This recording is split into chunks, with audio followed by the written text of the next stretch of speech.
uko guverinoma imaze kurahira ubu nshobora kuvuga.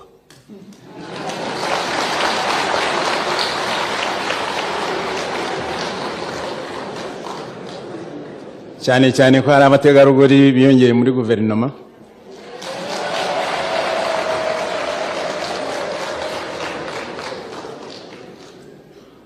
cyane ko abanyarwanda bari bagize ubwoba ko tugiye kuba nko muri 93 n'ibyakurikiyeho ku kintu kinani cyagarutse.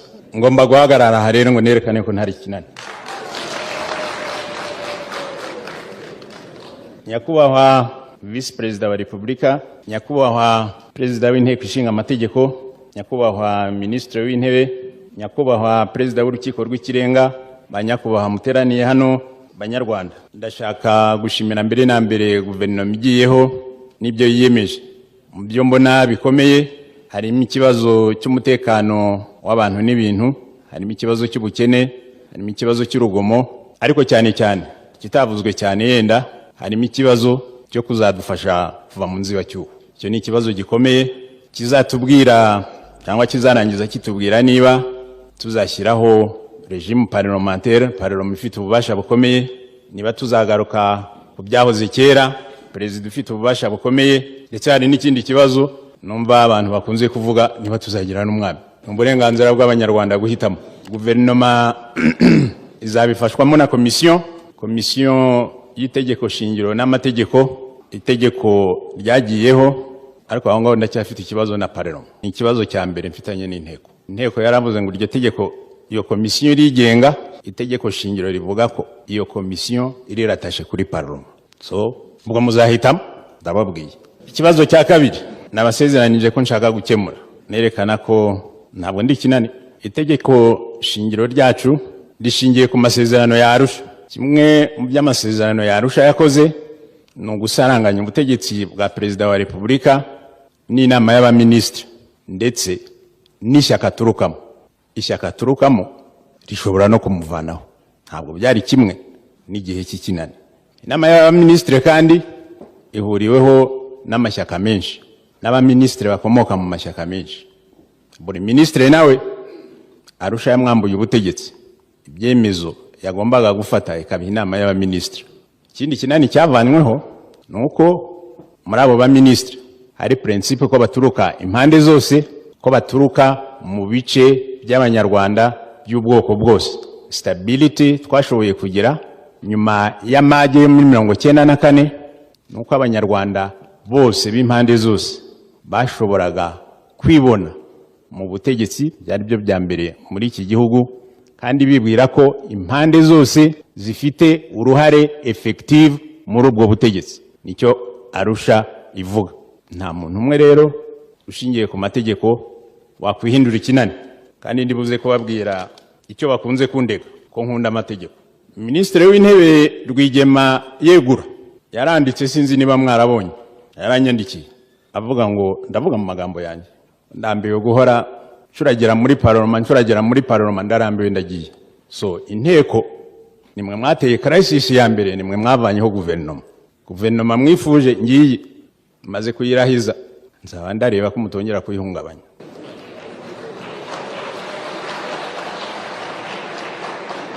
Naganiye na perezida wa assemblée n'abandi bantu bambwira amagambo dushobora kugira icyizere. Nicyo gituma hano ndavuga amagambo make ariko ndayavuga. Icyatindije guverinoma ni iki? Ku buryo buziguye ni imikorere yanyu, ni imikorere y'inteko, ni igenzura. Mbere yo kurivuga ndashaka mvuge ngo igenzura rigomba kubaho, kuko inama y'abaminisitiri ntigomba kwihindura ikinani, igomba kugira abayicunga, nubwo hari n'izindi nzego ziyicunga. So igenzura rigomba kubaho. Igenzura rigomba gufasha guverinoma gukora neza, apana kuyihirika kireka bibaye ngombwa. Igenzura rigomba gushingira ku mategeko, ntabwo ariko byagenze igihe cyose. Itegeko shingiro rishyiraho uburyo bubiri bwo kugenzura, ni ingingo ya 78 n'iya 79. Kampereko ya 79 nta formality igira, iravuga ngo inteko ishobora guhamagara minister igihe cyari cyo cyose ikamukorera interpellation ikamusansura. Ingingo ya 79 niyerekeye politike. Niba nka ministre yavuze ngo uko abantu batangiye gushya Bugande za secte tuzivaneho, abadepite bamwe bakavuga ngo uyu mugabo ariko totera uburenganzira bw'idini, mumuhamagare tumubaze niturangiza tumugusha hasi. Ni ingingo ya 79. Ingingo ya 78 ni ya control ya action gouvernementale. Iranavuga ko kugira ngo mbere yo gukurikizwa hagomba itegeko ngenga. Mbere yo gukurikizwa hagomba itegeko ngenga. Kandi iyo ngingo ya 79 ikontorora uko guverinoma ikora, ifite procedure. Guhamagara mu ministre bakamubaza mu magambo, mu nyandiko, muri komisiyo, muri enquête, akagaruka mu ruhame kumukuraho icyizere niba bibaye ngombwa. Ifite procedure. Yarangiza ikavuga ngo mbere kuyikurikiza hazajyaho itegeko ngenga bidateganyijwe muri 79. Itegeko ngenga yagiyeho banje kugira ibibazo, yagiyeho muri 97 ku itariki ya mbere z'ukwezi kwa 10 muri 97. Rirangiza rivuga ngo iri tegeko ritangira gukurikizwa igihe ryandikiwe mu igazeti ya leta. Nimwe mwaryanditse. Iri tegeko ritangira gukurikizwa igihe rigiriye mu igazeti ya leta. Icyo ni Kinyarwanda, no mu Gifaransa mushaka mu bishyiremo. Nta buryo bubiri bwo kubyumva. Bivuga ngo guhera uwo munsi indidi iryo tegeko kuko ariho turibonye turarikurikiza. Binavuga ngo ibikorwa byariho mbere yaho ntabyo mukurikira. Ni principe ya retroactivité, kuko harandi mategeko agenga retroactivité. Naho mwaba mwafashe umuministre w'umujura, wari umujura muri 96, itegeko ryanyu mutararishyiraho, vous êtes paralysé. Icyo mwakora mbura minister wa justice ngo parike nikurikirana uriya mugabo, mugahora mumuhamagara mukamubwira ngo bigeze. Ariko ingingo ya 78 ntabwo mwayikoresha. Guverinoma ya Twagiramungu yasimbuwe na guverinoma ya Rwigema 1. Abo mwakontrole bose bari mu guverinoma ya Twagiramungu cyangwa ya Rwigema 1, yarangiye mu kwezi kwa 3 97 mutarashyiraho itegeko. So muzambwire je nkurikiza ibyo mwavuze cyangwa nari kuzajya mbikurikiza. Muzahitemo. Ntabwo muri iryo tegeko mwanditse ngo ariko ku itegeko rije rikerewe ibyakozwe mbere y'ahangaha tuzashobora kubikurikirana. Retroactivity ifite amategeko ayigenga. Sasa mujya gukurikirana ibikorwa bya mbere ya yitari ukwezi kwa 3 97 mwewe parliament muti nabiganiye na biro abaranga. So ntabwo ari ko mutabimenye. Ibitegeko rya retroactivity mutarishaka muzahindure. So mwabikurikiranye muti. Nimwe mugomba gusobanurira abanyarwanda, ntabwo ari Bizimungu.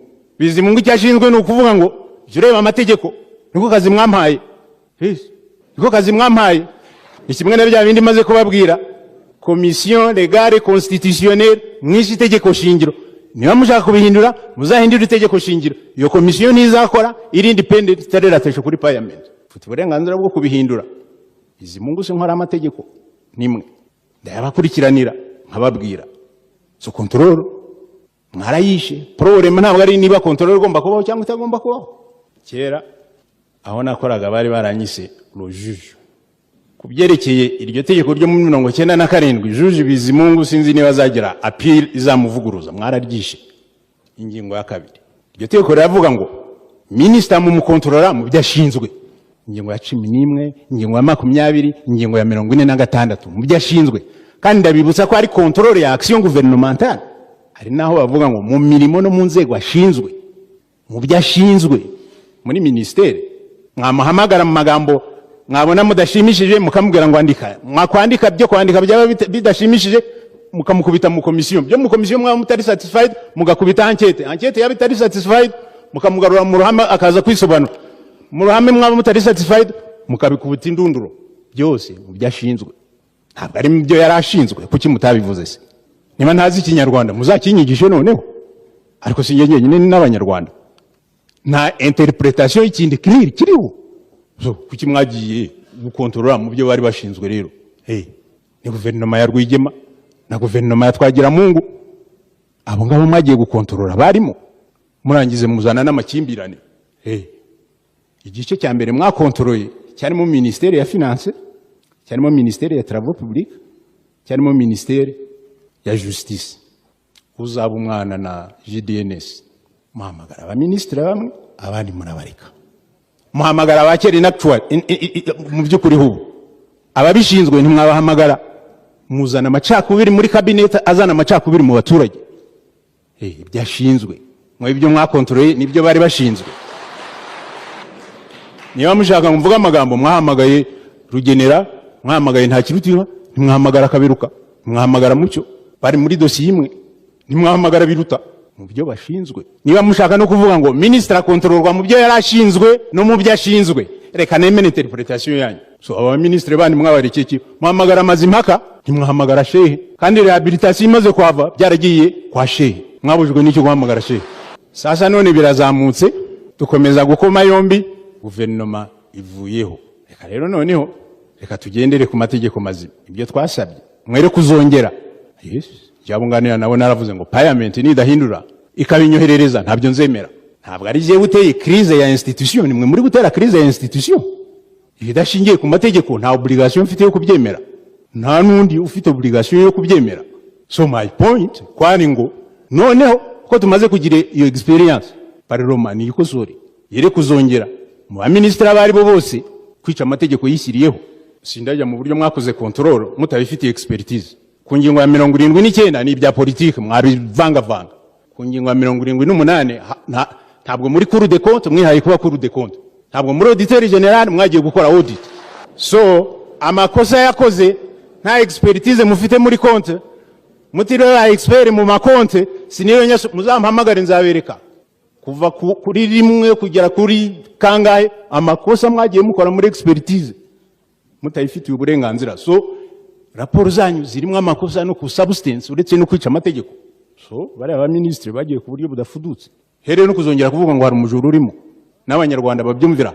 Abana bakoze muri rehabilitation, abana bakoze hehe nabo ba ministre ntabwo ari abajuru, ntabyo mwerekanye. So ni mwewe muri kuzana akaduruvayo hano mu gihugu. Now hari ibindi birego bibiri bihari. Ikirego cya mbere cyazanywe namwe abapoliticiens, muza mukambwira ngo ariko president araturambiye, yererwa bundaraye ku butegeko, icyavuze cyose arakubwira ngo itegeko hari, akatubuza uburyo, akatubuza gukora politiki. Mbere yo gusubiza icyo kibazo reka mbereke kwanza namabwiye amategeko singiye yakora, ategeko nani nsinyaho mwakoze, so kuyakurikiza yabiterwa namwe. Number 2, reka dufate Francisco nabonye mu mahamashi menshi abakinnyi bo mu mupira w'amaguru. Umupira w'amaguru ntabwo ari amaguru abiri gusa cyangwa uruhu rugize umupira cyangwa ikibuga. Amategeko adahari nta mupira uhari. Ayo mategeko yerekana aho igoro riri. So niba udateye mu igoro ntabwo urajya kumbwira ngo wowe watsinze kandi utateye mu igoro. Ni itegeko. Niba ugomba gukurikiza amategeko ntabwo urakijyaniriye hanze, ugomba kugite, ntabwo uragitera mu public. Niba ugomba gukurikiza amategeko ugomba kwemera referee ibyo akoze. Ibyo byose niba bidahari nta mukino w'umupira uhari atoro. Muti turashaka gukora politiki, reka mbabwire amacakubiri y'u Rwanda yabayeho kuko abantu bakoraga politiki zidakurikiza amategeko, zitubahiriza amategeko. Impunzi z'u Rwanda zaguye hanze zihera hanze kuko abantu bakoraga politiki zidashingiye zitubahiriza amategeko. Ikinani cyarwanijwe kuko cyakoraga politiki itubahiriza amategeko. So ngiye sinshaka gukorana namwe niba mushaka gukora politiki idashingiye ku mategeko. Amategeko yerekana aho politiki hera naho irangirira. Iyo bitari ibyo ngibyo turagaruka mu kinani. So ntabwo naba nemera amategeko ngo mbe n'ikinani, ibishoboka. So muzahite mu kimwe. Hari ikindi kirego cya kabiri. Bizimungu president afite amahoteli, afite amazu yose muri Kigali, afite amamodoka, afite imirima. Assemblée yabuze uko imuhamagara hano. Nta hoteli ngira, amazu mfite n'abiri. Imwe nari nyifite imbere y'intambara, barayinyambura mu ntambara kuko banke nari ntararangiza kuyishyura. Ngarutse nsaba banke ngo imfashe njya muri cyamunara kugura inzu yanjye. Iyo ni ya mbere. Ya kabiri nayiguze na Caisse Française de Coopération, nagujije besere. Ndabona nta makosa arimo. Niba ari ikosa ndisaba imbabazi, mwere kuzirwa mwifuza ngo munzane hano. Icya kabiri imodoka, reka mbabwire ndi mariye sur le régime de la communauté. Umugore wanje bamuhaye kamyo arangiza asaba n'amafaranga muri Bakara Gurindi. Nizo kamyo zombi ziriho zizwe. Ntabwo ntekereza ko ari kwica amategeko. Niba ari kwica amategeko icyaha ndacyemeye mwere kuzirwa mu mpamagara hano. Bank nta bank ngira. Mfite inshuti zanjye zikora muri bank. Nta nimwe ngira. Nta bank ngira. Inka urwuri. Yes. Mfite inka 60. 18 nizo minister yambwiye ngo ngureje ubundi. Izo nka ziri hasi yizo data yari afite ajya gupfa yandushaga inka. So niba kuzigera ari icyaha ndazifite mwere kuzirwa mu mpamagara hano muzakondana ko kanya. Mfite n'izindi z'amata sangiye n'abandi twororera z'inyama zigera ku 10-15 nororera mu rundi rwuri hamwe n'abandi bantu. Ndabona nta cyaha kirimo. Niba ari icyaha nabwo muzampamagare nzitaba mbabwire. Kiri important noneho rero kigiye no kuduhuza n'amategeko mbere yuko yavuga. Turi Arusha twaravuze ngira ngo ningingo ya 3 n'iya 4 yo gucyura impunzi. 1 ko propriété individuelle individual property kwitavogerwa ko kubera iyo mpamvu impunzi zifite uburenganzira ku property yazo. Ngira ngo ningingo ya 4 impunzi zizatahuka zifite uburenganzira ku property yazo. Niba twaravuze ngo zifite uburenganzira ku property yazo nuko hari amategeko agenga kandi arinda property. Twongeraho ngo Arusha recommends, Arusha recommend, Arusha irasaba ko impunzi za kera kugira ngo bitazatera amahane zakwigomwa ntiziriwe zijya muri ibyo ngibyo zikazatuzwa ahandi. Droit de propriété, uburenganzira kuri propriété ntabwo twabuvanyeho. Nginda umunyamategeko ntabyo twavanyeho. Nanone haravugwa ngo abashinzwe gutuza impunzi bazashaka ubutaka butarokupe bahatuze abazaba bahungutse. So principle ayo mahame kuri jewe arumvikana ari mu itegeko shingiro ko umuntu ku giti cye uburenganzira bwe ku mutungo ashobora kubuzibukira kuko afite political consideration. Ariko twarahamije ngo ni uburenganzira bwe butavogerwa. Guverinoma yaje no gukora ikindi kintu kigeragezo isaba abanyarwanda ngo hamwe barebe niba bakwirengagiza uburenganzira bwabo bakagabana na bagenzi babo. Nuko basaba ntabwo ari itegeko kuko ritavanaho za principe tugenderaho. Cyaza mu kugura famu yanjye ababohoje bababisha amategeko cyangwa bagabanye ku ngufu nanze kuba compensatinga.